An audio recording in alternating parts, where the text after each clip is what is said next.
In spite of all of the weird politicking that's been happening with the regressive identitarian left and the Democrats, I actually have some hope that things might be getting better. Now, I'm not entirely sure because after New Zealand, there's massive calls for censorship, and the regressive left has absolutely gained some ground in that front. New Zealand, wow, the stories we're hearing about out of there, kind of worrisome.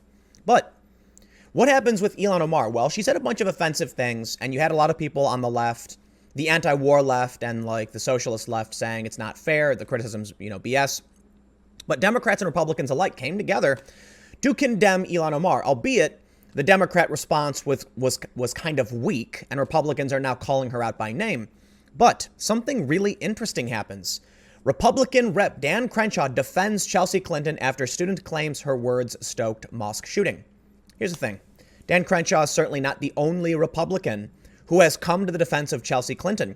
Many people, even some people on the left, some people I would actually say are rather regressive, have come to her defense.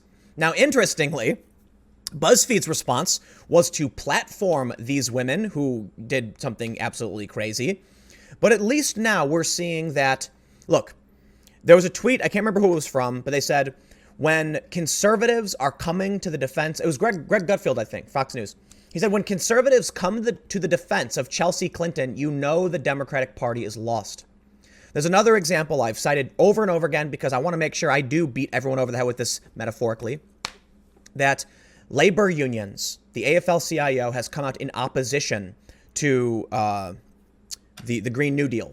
And so if you have all these Democrats supporting it, you got to ask, who are they representing? Now, I do want to do one quick shout out. It's not something I typically do on this channel, but we got a new channel, Subverse Videos.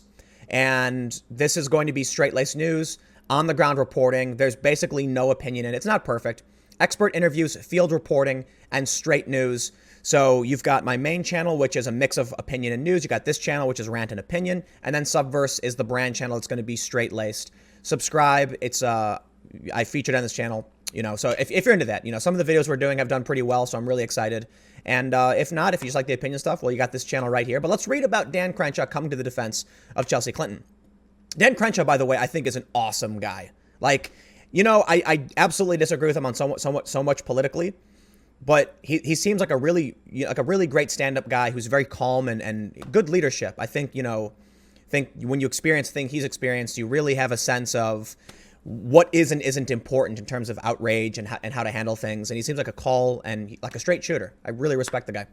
On Friday, former first daughter Chelsea Clinton attended a vigil at New York University to mourn the victims of the New Zealand mosque shooting in which 50 people were murdered. During the vigil, NYU student Lean Dwight approached Clinton and began harassing her, claiming that she had stoked the massacre because of a tweet in which he criticized Omar. And I think we all know this by now. So let's get to the part where Mr. Crenshaw comes up and does something honorable. Rep. Dan Crenshaw, Republican, has defended Clinton, replying to a tweet from Linda Sarsour in which the activist claimed to be triggered by those who piled on Ilhan Omar and incited a hate mob against her. He said, "This is the kind of insanity poisoning young minds and led to the terrible accusations against Chelsea Clinton at NYU. Chelsea Clinton is not to blame. Also, if I ever say I am triggered non-sarcastically, please kick me out of Congress." And the reason why this is a video worthy, at least in my opinion, is that the idea of being triggered is actually reserved for people like Dan Crenshaw. And let me explain. Dan lost an eye in combat. He's experienced truly terrifying things, and he's paid the price for it. And it's made him, and through those experiences, it seems like he's a very calm and cool-headed guy, and that's very respectable. The idea of being triggered is a reference to post-traumatic stress disorder. There are people who experience things after, conflict where they get a trigger and they actually feel anxiety and they have panic attacks. These are people who have faced trauma. What most of these young people are saying when they're triggered is like someone said a naughty word at them, someone insulted them, and they get triggered. I kid you not, people clapping triggers them. Wow, you are frail. So if someone like Dan Crenshaw can experience all these things and come out and say, look, I am, please kick me if I say that, kick me out of Congress, that's absolutely respectable. Linda Sarsour this is hilarious. Linda Sarsour is triggered by those who piled on Ilhan Omar. Oh, was she criticized? Did they ask Ilhan Omar for an apology? Oh, is that so hard? These young people are growing up without ever experiencing, actual strife. And that's actually, I'll do a plug for my main channel. The video I'm going to do on my main channel today is going to be more of like just like a column opinion on bulldozer parents. There's an article in the New York Times about how parents are just plowing everything out in front of their kids so their kids don't understand what life is really like. But I'll save that for the next video. Linda Sarsour is triggered. Meanwhile, you have an actual combat veteran who lost an eye who is not triggered. That's impressive and rather disconcerting, I would say. Someone responded to him, "Thank God she's not in Congress." But I want to point something out too. What was BuzzFeed's response? Well, Dan Crenshaw said, as a Republican, came to the defense of Chelsea Clinton. That's impressive. I want to add a special thank you to the regressive left for helping bring together Democrats and Republicans. If there's anything that we can get out of the constant insanity from, the constant outrage, is that you will actually have a sitting Republican defend Chelsea Clinton. Wow, that is impressive. That is impressive. And for me as well, like I often bring up, look at Meghan Murphy. She's the feminist who was banned from Twitter for saying men aren't women, though. She went on Ben Shapiro's show. They did an interview. I'm like, wow, a radical feminist and an Orthodox Jewish conservative sitting down in agreement on issues. The regressive left is kind of like, it's almost becoming a unified enemy for regular people. Although I think they're gaining a terrifying amount of power, especially in Congress, but who knows, right? I'm hoping, and I will say too, the Democrats do actually support them to a certain extent, but maybe the crazier they get, the more regular people will start to wake up and say, hold on a second. You're blaming Chelsea Clinton because she opposed anti-Semitism? Y'all are crazy. So let's read on. They say Ilhan Omar has gotten herself into hot water multiple occasions. And, I'm really tired of the story. I don't think they got to rehash it. We know Ilhan Omar said offensive things. Ilhan Omar has ignited controversy on multiple occasions since her election, the storm surrounding her repeated anti-Semitic remarks, which you can read about here. My official opinion is that, look, do I think everything Ilhan Omar said was anti-Semitic? I don't, but you have to consider the context. You have to consider her background. I mean, like her activist background and people she's associated with. And Linda Sarsour was outed by the New York Times as being a raging anti-Semite. So if these are the people who are coming to her defense and saying, no, it's like, come on, man. We know what you're all about. We know what you believe. You are weird people with weird beliefs. And Chelsea Clinton speaking out against bigotry is not in any way contributing to a white nationalist massacre in New Zealand. It's absolute psychosis. Although the resolution originally condemned only anti-Semitism, The Hill reports that progressives and members of minority caucuses were upset by the original text and argued that the resolution shouldn't single out Omar. And then they're talking about this bill it put forward. But now we're hearing there's going to be a resolution that will exclusively condemn anti-Semitism. And they're going to call out Omar. They said they reached out to Crenshaw's team for comment, but as they haven't received a reply. I mean, it's really cool that you can see people, getting on Twitter and posting these things. So for me, I think here's what's important when I talk about like a moderate Democrat.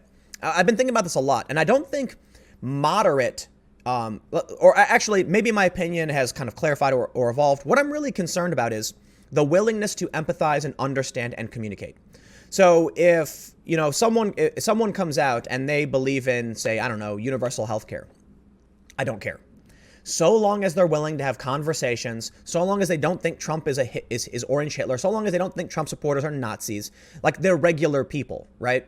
I have friends who are on the left who believe in socialism and universal health care, and they don't think Trump supporters are Nazis. They just think they're conservatives. And I'm like, thank you. That's all we need. And you can debate in Congress and you can disagree and still vote on things and find that compromise where we can work together to solve these problems. But so long as you have these crazy individuals who are, I do not believe this woman, she's a liar. She's a straight up liar. That's my opinion. And I'll tell you why. New York Times and Tablet Magazine outed her for saying like ridiculous anti-Semitic conspiracy theories, which she denies. I don't believe you. I'm going to trust the New York Times and Tablet Magazine. I trust the New York Times when they're, in this story. And it's way more credible that you have this woman who has said many controversial things in the past, has been called out over and over again, has been criticized by high-profile celebrities. And when you see someone like this come to the defense of Ilhan Omar, you have to recognize there's a weird group of people taking advantage of these, regressive leftists who have had every obstacle plowed out from in front of them and they're just marching like lambs to the slaughter behind an anti-Semite. And Ocasio-Cortez, in my opinion, is one of these people. I look at these young people who don't understand what actual strife is, and I'm like, man, that's scary. You get someone in, like, could you imagine having a world leader who is terrified of bad words? Okay, yeah, if you get triggered, Linda Sarsour, over people who are criticizing Ilhan Omar, I'd hate to see what's going to happen when someone like her is sitting there at the Oval Office and they announce nuclear bombs are on the way. What are they going to do then? Go in the corner? Well, there's no corner in the Oval Office, but are they going to shrivel up, hide under their desk? Like, that's why, I see the stark contrast between Dan Crenshaw, who is like, if I ever say I'm triggered, kick me out of Congress, like, but you of all people have a right to actually be triggered. Yet he's hardened, carved out of, what do they say in Fight Club? Carved out of wood. And these other kids are wads of cookie dough. Fight Club reference. Anyway, we'll leave it there. The main point, I guess, I just wanted to rant about is, how have we come to the point where it's the Republicans defending Chelsea Clinton and the regressive left? They really are severing themselves. But we'll see what happens. It doesn't mean that the regressive left isn't going to continue to gain power. No, it could actually get worse. This could actually mean the left is being replaced. And if the Republicans are the only ones who are coming to the defense, for the most part, of people like Chelsea Clinton, where are the moderate Democrats and the mainstream Democrats to come out and be like, yo, there were some people on the left, don't get me wrong, they were there, high-profile individuals.